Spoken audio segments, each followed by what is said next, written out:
to my channel. Today I'm going to make yet another repotting video, and this time it's going to be about my Phalaenopsis gigantea that I recently purchased from Großräschener Orchids in Germany.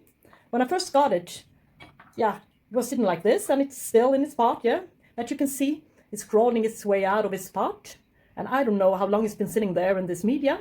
It's quite chunky bark, as you can see. Large pieces of bark. And I could easily break them, so I think the media is breaking down.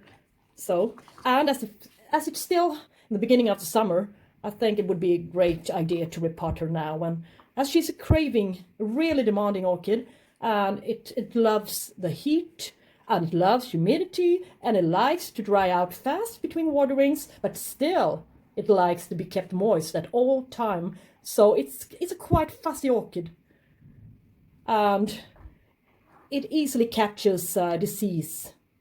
And as you can see, the leaves are a little bit discolored here. That's due to my spraying of this oil-based pesticide. It shouldn't be doing any harm to this guy, but obviously he didn't like it. So this one, I think it's going to be a real fussy orchid. But firstly, I'm going to move it away from the sun and just put her in a shadier position. And this one is native to Borneo, and it's nowadays it's spreading to even to Java and the areas around that. And you see the leaves? It's called gigantea because the leaves can be 90 centimeters long at the most. So it can be a really huge orchid. It's going to take about 8 to 12 years for it to bloom. So I don't know how old this one is, but I think it was near flowering size. So, well, I can wait yet another 3 or 4 years for it to bloom, but I'll be glad to do so because I really love the blooms. As you can see, my pop-up here. And this one really loves the heat. So when you read about it on Google, it says it needs 30 to 31 degrees Celsius during daytime and 22 to 24 degrees at nighttime. That gives us a slight difference between the temperatures during between daytime and nighttime. But I think this can be a tricky orchid to grow well. But I will give it a go. Now let's repot her. Let's release her from the media. I think it's 9 centimeter, this plastic pot. It's a 9 centimeter plastic pot. And I'm going to squeeze the pot a little bit.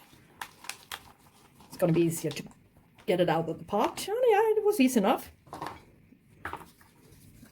And I can... it smells like mushrooms. It really does. And as you can see, it's really tight. I think I have to be really careful with this guy. And since it's so fussy regarding everything else, I reckon it will be really fussy, even regarding being repotted. So, yeah. But, as you know, we're quite brave, we people, the ones who love orchids. You have to be brave and try out some new stuff all the time. So, now I rinsed her off under my tap. And look what we got here. And I tangled it all up. Such an expansive root system. Yes, it will be fun to play with this guy. Alright. And now I decided, while I was washing it and rinsing it, I decided what I was supposed to pot it up in.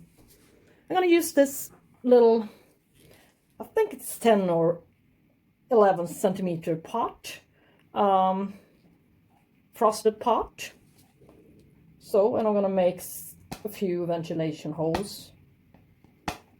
Sorry for the smoke, but I just want to show you how I do it. I want to give her ventilation. Not too much, but still some. As I did in one of my last videos about Phalaenopsis joy fairy tale, I'm going to treat this one the same way with medium bark perlite and some charcoal. Yeah, that will do. All right, now, not burn myself here, I'm gonna put some the chunkier pieces, chunkiest pieces in the bottom of the pot. A little bit like this. And I'm gonna take my orchid, of course. Maybe take a... No, I'm just gonna let it fall off by itself, by its own doing. And now, the real heavy stuff here. Oh, such an expansive root system. I wonder if I can make a better job than they did. Usually go like this and turn the pot around, and you go round and round and round, and then finally it's in the right position down in a pot. But as you can see, the roots are so sturdy, really, really, really stiff, and so they are really pressing the plant up. It's difficult. It's really difficult. The roots are hard, stiff. Like, yeah, it's gonna be a, yeah. Of course, I'm gonna make it. Of course. But now to the media. We should have some media as well, won't we? So go like this. I'm gonna tap it. Start with the one side, like this. Press down carefully now, not to destroy the roots too much. Let's tap it, and some more, and hold the plant so it doesn't move. Now I can stop pressing a little bit. Still some roots high up in the pot, which I don't like, but we'll see if we can fix this. And just press.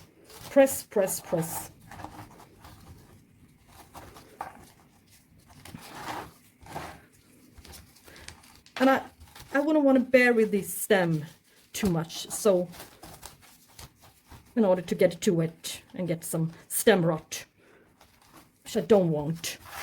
So I'd rather have a few roots on top here.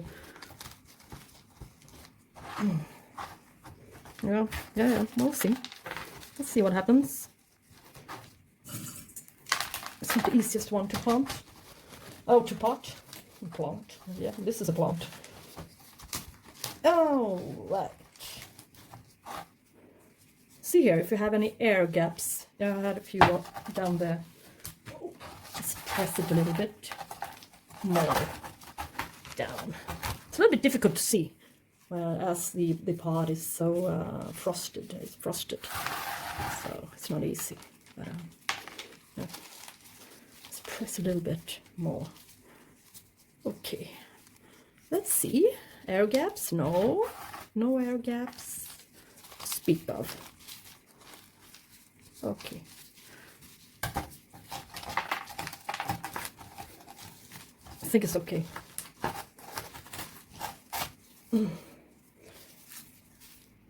Yeah.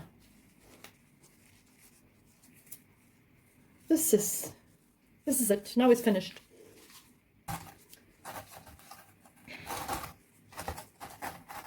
Maybe I should stake her up a little bit, just in order to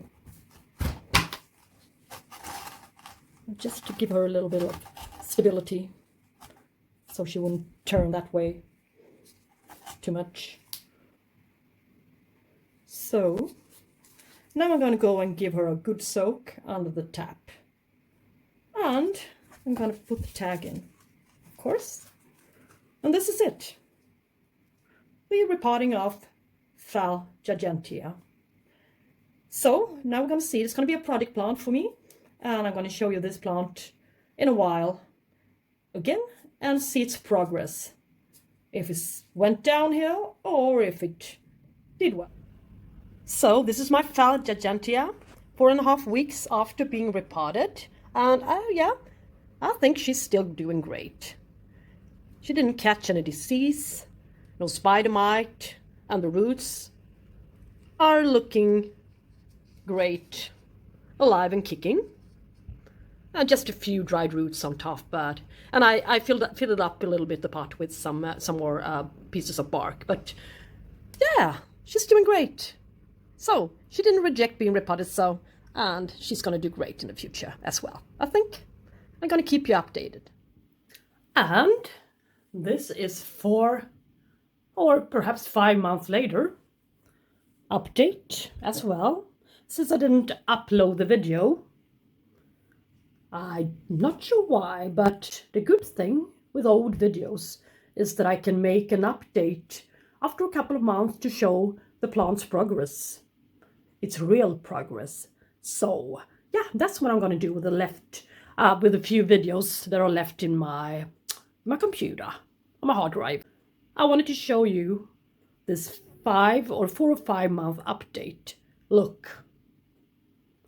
Yeah, it looks almost the same, you might say, but it isn't. Its leaves are growing larger and longer and wider for every day, I think, now. No sign of a new leaf here in the middle, but a few signs of a couple of new roots, of course. Yeah. This one is growing really slowly.